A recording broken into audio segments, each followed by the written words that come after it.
Dear student, अस्सलाम वालेकुम रहमतुल्लाहि व बरकातुहू। 10 चैप्टर अल्हम्दुलिल्लाह मुकम्मल हो गए।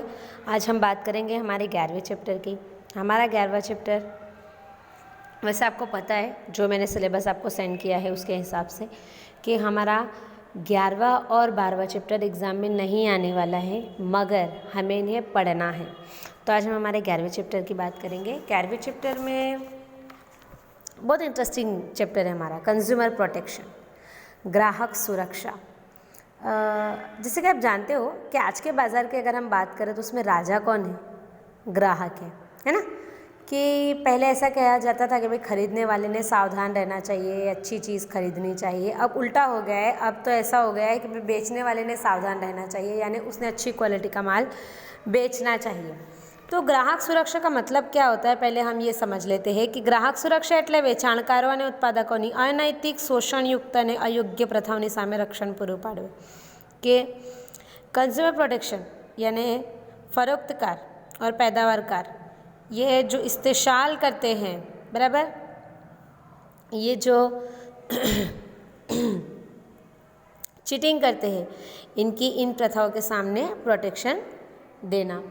अच्छा, तो ये किस तरीके का हमारा इस्तेशाल करते हैं और कितनी किस्म का इस्तेशाल करते हैं? इसमें सबसे पहला इस्तेशाल आता है शारीरिक अने मानसिक शोषण। देखो, जो पैदावार करने वाले होते हैं, अगर ये लो क्वालिटी का माल बनाए या इसमें बनावटी सामान बेचे, तो ऐसे सामान की वजह से जो कस्टमर्स है यानी कि हम हैं, हम में हताशा, गुस्सा, ऐसे सारी फीलिंग्स पैदा होती है जो हमको दिखाई नहीं देती हो शायद हमारे जिस्म पर, मगर ये कहीं ना कहीं पे हमें मेंटली भी टॉर्चर करती है ये चीज़ें। दूसरा है आर्थिक शोषण के इक्तिसादी इस्तेशाल, कि किसी सामान के ऊपर कुछ और कीमत लिखी हुई है और ये लोग उसको किसी और कीमत में दे रहे हैं, तो ये हमारा कौन सा इस्तेशाल हुआ? ये हमारा इक्तिसादी इस्तेशाल हुआ। उसके बाद आता है जाहिर हितों ने नुकसान। कभी कभी कैसा होता है ना कि जो पैदावार करने वाले हैं वो इस तरीके की प्रोडक्ट बनाते हैं कि जिससे हमारे माहौल में बहुत ज़्यादा ख़राबी हो जाती है, फिर चाहे वो हवा की आलूदगी हो जाए, पानी की आलूदगी हो जाए, ज़मीन की आलूदगी हो जाए। तो ये आलूदगी, इस आलूदगी की वजह से समाज यानी हमें ही नुकसान होता है। तो अगर हम आज के दौर की बात करें तो उसमें ग्राहक यानी क्या? ग्राहक એટલે કે એવી વ્યક્તિ કે જે અવેજના બદલામાં વસ્તુ મેળવે છે। जाहिर है ग्राहक यानी कौन? कि जो पैसे देकर आपका सामान खरीदता है ना। खरीदने वाले की रजामंदी से ग्राहक या कस्टमर हमको पैसे देकर हमारा सामान खरीदता है ना। तो खरीदने वाले से परमिशन लेकर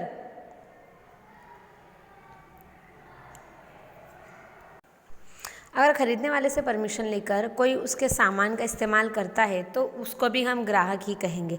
लेकिन अगर कोई खरीदने वाले से खरीद कर फिर वापस उसको बेचता है तो उसको हम ग्राहक नहीं कहेंगे।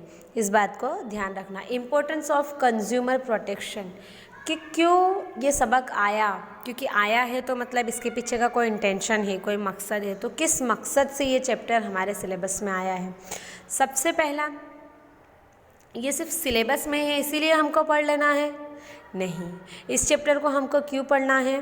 क्योंकि ये चैप्टर हमको एज अ कस्टमर हमारी क्या क्या रिस्पॉन्सिबिलिटीज़ है और हमें कौन कौन से हुकूक मिले हुए हैं इस बात की भी जानकारी देता है, कि हमारे लिए कौन कौन से कायदे बनाए गए हैं अगर हमारे साथ छेतरपिंडी हुई है तो, बराबर, या अगर हमें किसी माल से सेटिस्फेक्शन नहीं हुआ तो हम क्या कर सकते हैं। ये सारी बातें हमें इस चैप्टर में से सीखने को मिलेंगी। हमारा पहला पॉइंट है इस चैप्टर का, धंधाना दृष्टिकोण थी ग्राहक सुरक्षा नो महत्व। कारोबार के नज़रिए से क्या इम्पोर्टेंस है एक कंज्यूमर प्रोटेक्शन की?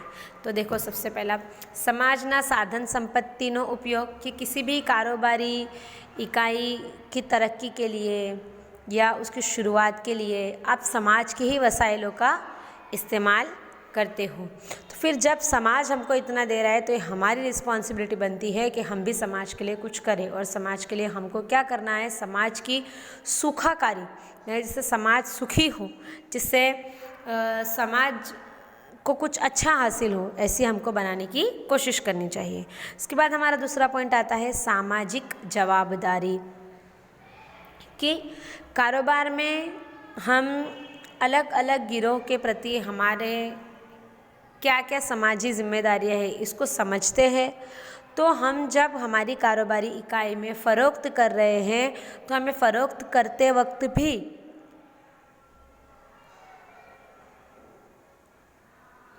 इस बात का ध्यान रखना चाहिए कि हमारे जो कस्टमर्स हैं उनको ज़्यादा से ज़्यादा सेटिस्फेक्शन हो, उनका ज़्यादा से ज़्यादा भलाई हो। तीसरा पॉइंट है हमारा समाजनो एक भाग। याद रखेंगे हम कि हमारी जो कारोबारी इकाई है ये समाज का हिस्सा है, बराबर, क्योंकि हम समाज से हैं। एक बात हमें समझ लेनी है, समाज के लोग हमारे यहाँ पे काम करने के लिए आते हैं, समाज के लोग हमारे कस्टमर से, हम हमारी कारोबारी इकाई लेकर बैठे हैं समाज के लोगों के बीच में। तो हमें ये बहुत अच्छे से ध्यान में रखना है कि हमें हमारे ग्राहकों का विश्वास जीतना है। हमें ऐसी पॉलिसी बनानी है कि हम हमारे जो समाज के लोग हैं इनके विश्वास को, इनके भरोसे को जीते। और ग्राहक शोषण के बारे में तो हमको सोचना भी नहीं है कि हम कस्टमर का इस्तेसाल करें, ये चीज़ तो हमें हमारे जहन में भी नहीं लानी है। समाज पर प्रभाव, हमारी जो कारोबारी इकाई होती है ना, इसका सीधा सीधा प्रभाव, इसकी सीधी सीधी इफ़ेक्ट, इसका सीधा सीधा असर हमारे समाज के लोगों पर पड़ता है। क्योंकि हम जो एडवर्टाइजमेंट करते हैं उससे हमारे समाज के लोगों की आदतें, उनकी रहनी करनी, उनके खाने पीने की चीज़ें, उनके कपड़े पहनने का तरीका, इन सब पर भी असरात होते हैं। जैसे अभी हम देख रहे हैं कि अभी वेस्टर्न कल्चर बहुत फैला हुआ है हमारे इंडिया में। क्यों ऐसा? क्योंकि एडवर्टाइजमेंट उसकी बहुत ज़्यादा होती है। अभी आजकल उसका चलन चल रहा है, उसका फैशन चल रहा है, इसके लिए तो कारोबारी इकाई और कारोबार की सीधे सीधी असर हमारे समाज पर हमको देखने को मिलती है। इसके बाद का हमारा पॉइंट है ग्राहकोना रक्षणમાં ધંધાનું हित, के कारोबारी इकाई को एक बात ध्यान में रखनी चाहिए कि ग्राहकों की भलाई में ही कारोबारी इकाई की भलाई है। क्योंकि अगर हमारे बाज़ार में बहुत कंपटीशन टफ है तो भी हमें एक चीज़ तो बिल्कुल हमारे ध्यान में ये रख लेनी है कि हमें इस कंपटीशन वाले बाज़ार में भी पहले हमारे ग्राहक तक पहुंचना है, पहले हमारे कस्टमर तक पहुंचना है, उसकी ज़रूरतों को, उसकी इच्छा को, उसके मन को जानना है और उस हिसाब से हमें पैदावार करनी है, बराबर। अगर कोई कारोबारी इकाई इस चीज़ को मानने के लिए तैयार नहीं है तो जाहिर है कि फिर जो उसके कस्टमर है वो उसके कॉम्पिटिटर्स के पास चले जाएंगे, है ना। तो जाहिर है कि हमारे ग्राहकों की भलाई में ही हमारी भलाई है, ये हमारा कुछ सुख छिपा हुआ है। एक बात ध्यान रखना कि जो सेटिस्फाइड कस्टमर होगा ना, वो हमारे यहाँ से जब भी जाएगा तो वो तो नेक्स्ट टाइम आएगा ही आएगा लौट कर, लेकिन ध्यान रखना कि वो नेक्स्ट टाइम जब आएगा तो अपने साथ दूसरे कस्टमर्स को भी लेते आए। यानी वो तो हमारा कायम का ग्राहक बन ही जाए, लेकिन वो और कस्टमर्स को हमारी कारोबारी इकाई से जोड़े, उन्हें हमारे यहाँ पे लाए, उसको इतना सेटिस्फेक्शन हमको देना है। और हमारा लास्ट टॉपिक है इसके अंदर ट्रस्टीशिपनो सिद्धांत अने ग्राहक सुरक्षा।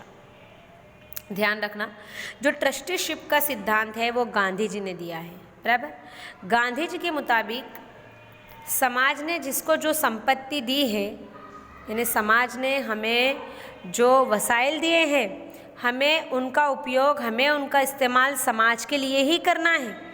क्योंकि गांधी जी से जब ग्राहकों के बारे में, कस्टमर्स के बारे में पूछा गया कि कस्टमर्स क्या है, तो उन्होंने ये कहा कि कारोबारी इकाई की जगह पर आने वाला कस्टमर सबसे अहम अफराद है। क्योंकि हमारे कस्टमर के पास हमारा ऑप्शन है, बराबर, उसको दूसरी कंपनी मिल जाएगी, लेकिन हमारे पास हमारे कस्टमर का ऑप्शन नहीं है। समझ रहे हो? यानी उसको दूसरी दुकानें मिल जाएगी दूसरी जगह पे जाने के लिए, लेकिन हमको दूसरे ग्राहक को कन्विंस करना बहुत ज़्यादा टफ होगा, क्योंकि इसके पहले वाले पॉइंट में हमने देखा ना कि वो खुद तो आएगा लेकिन हमारे यहाँ पे दूसरों को भी लाएगा। तो एक बात समझ लेना है कि कारोबारी इकाई में हमारे पास जो आने वाला कस्टमर है वो कारोबार के बाहर का अफराद नहीं है, वो हमारे कारोबार का ही एक हिस्सा है। तो हमें उसको सेटिस्फाइड करने की पूरी कोशिश करनी चाहिए, और वो अपने साथ साथ दूसरे 4 कस्टमर्स को नेक्स्ट टाइम हमारे आए तो लेके आए, ऐसी कोशिश हमको करनी चाहिए। इंशाल्लाह हम हमारे आने वाले सेशन में ग्राहकों ना दृष्टिकोण थी ग्राहक सुरक्षा નું महत्व देखेंगे।